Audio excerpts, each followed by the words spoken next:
There we go. Limerick get the victory. 30 points to 221 in the end. Limerick win again, a sixth straight championship win over Waterford for John Kiley's men, and they well deserved it in the end. I mean, what a brilliant performance again from Limerick. A brilliant performance from both teams, really. Like, just a really, really good spectacle of hurling that we witnessed at the Gaelic grounds. Undoubtedly, the two best teams in the country going at it, blow to blow. I mean, this was proper Munster Senior Hurling Championship stuff. It really, really was. And look, at the end, I thought Waterford had them. You know, they got those two goals. Obviously, Stephen Bennett, a little bit of luck, it deflected on its way in.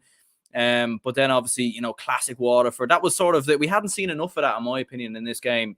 I felt like Waterford were reluctant to really drive at Limerick, to really sort of try and get in behind them, to try and create those goal chances, a bit like we've seen Waterford do. And once they got that goal from Stephen Bennett, which incredibly enough is the first goal that Waterford have got against Limerick in the championship for 4 years. Once they got that goal, they get another one straight after, you know, a couple of minutes later.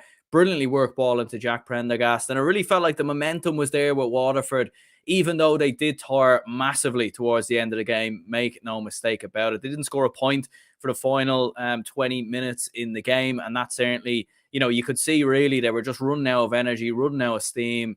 And Limerick were just winning those half battles. You know, the likes of Jeremy Burns, Dara O'Donovan were really starting to get out on top. And, you know, Waterford, who I felt done well in around the middle at the start of the game, I felt like they were winning the midfield battle, you know, in the opening stages of the game. Once Limerick got to the speed and got to the intensity of Waterford, you know, that you could really, really see that Limerick were by far and away the better team on this particular occasion. And as has been really for the last, you know, couple of years. You know, Limerick just have so many options all across the pitch. I mean, you know, you have Cathal O'Neill coming in there, scoring absolutely brilliant points. And let's not forget Limerick without Cian Lynch, who obviously goes off early injured, without Kyle Hayes, without Shamie Flanagan, without Peter Casey. I mean, they're four top-class hurlers. I mean, that would be like taking out Desi Hutchinson. You know, who else would you take? You know, taking out Desi Hutchinson, Jack Prendergast, Austin Gleeson. It'd literally be like taking out them players, and yet Limerick still had the same quality on the pitch to get a victory over Waterford. And that just shows you the strength and depth that this Limerick team have. And, you know, I don't think it was in doubt before, but I really do feel like Limerick, you know, it's a one-way track to this All-Ireland, surely. I know it's early days yet, and look, you know, they're halfway out of Munster at this stage, and, you know, you'd very much fancy them to get into that Munster final and win it, of course. But, you know, a lot of games obviously still to be played, but just looking at the way they have been playing so far this year, and like even in the first half as well, like they just have a habit. It's almost like Kilkenny of the past, just chipping away at the scoreboard time and time again. And Aaron Gillan, what a sensational performance from him. You know, they had Tom Barron on him in the first half. That didn't really work out. And they were trying to put Irla Daly on him as well. It was definitely a bit of a struggle from a Waterford perspective to try and curb the influence of Aaron Gillan, who was just causing absolute havoc. 13 points in total from him on the day. Gerard Hegarty was brilliant as well. You know, that hold-up play. It's weird when he gets the ball. He looks like a mountain of a man, you know, as Buff Egan would say, you know, a man with the strength of two horses, because he gets it.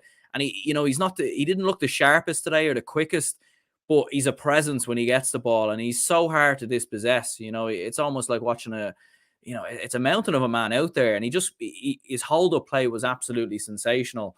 And being able to pick out the likes of Aaron Gillan time and time again, and obviously get a couple of points of his own as well, was very, very impressive. Jeremy Burns, what can you say? Sensational last week, sensational again this week. 6 points in total from him. You know, he's if Limerick have as we're all expecting them to have a sensational year, he's on a one-way ticket to an All-Star, and so far, although it's very, very early days, hurler of the year, in my opinion, at this early stage. Of course, a lot of hurling still to be played, so you know that can very quickly change. And they just have so many options, like, you know, Cathal O'Neill, 3 points, David Reedy, Pat Ryan, just so many hurlers all across the pitch. Brilliant stuff. Make no mistake about it. Match Attacks Kid says, was the game on TV? It sure was. Colm Cronin there saying there. It was on Sky Sports. You know, and look, for Waterford, as I said, towards the end of that game, like they made a game of it, and fair play to them. You know, really in the final, sort of 20 minutes to third quarter, I was looking at it and thinking, this is very reminiscent of that Ulster. What am I saying? That Munster final back in 2020. Just very reminiscent of a lot of these Limerick Waterford games where it just fizzes out going into the final 10 to 15 minutes. Limerick are 5-6 points in front, and Waterford just run out of steam and run out of energy. But fair play to them. They get that goal from Bennett, and obviously another goal from Jack Prendergast a moment later. But just looking at Limerick in total from the 51st minute, they up until Stephen Bennett's goal, they actually outscored Waterford there by what have we got here? 10 points to 2, and that was massive, because both sides were level at that stage, and that opened up a huge gap. But look, for Limerick or for Waterford, I don't think they'll lose too much sleep over this. It's another game, obviously, without having beaten Limerick, but it was away at the Gaelic grounds. You would look at the same time though, and look at Limerick's injuries and think it's a massive opportunity missed. When a potential Munster final comes around, if it is these two teams in the Munster final, you'd expect Call Hayes. I don't know what the status of Cian Lynch's injury at the minute, but if those two are back, Limerick are even another animal altogether. So how do you go about stopping them and curbing their influence?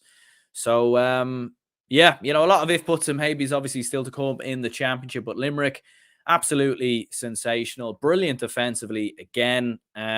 Although they conceded those 2 goals, they were stopping those sort of breakaway attacks, that sort of classic Waterford attack where they break through the lines and they break through the half-back line, and you've overlapping runners in, the likes of Jack Prendergast, Gleeson, obviously Desi Hutchinson as well, who was quiet enough in the first half, but definitely finished with 5 points and start, had a good sort of spell at the start of the second half.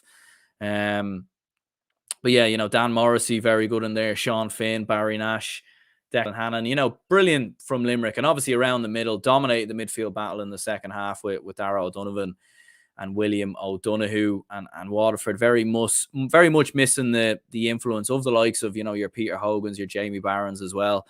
And Coherick Daly, of course, coming off the bench late on in the game, and probably, was probably, although it was only a 2-point game, Limerick just, consistently getting those hooks and blocks in, like Jeremy Burns and Declan Hannon, they were consistently getting those blocks in. So, massive congratulations to Limerick. Huge win, 1 step in the Munster final, and certainly 1 step, definitely 1.5 step, you could say, really, into getting out of Munster. I think that's fairly certain at this stage. Usually to get out of Munster, 2 wins and a draw is usually enough, and you'd fancy Limerick to beat Beauclair and Tipperary, let's be honest.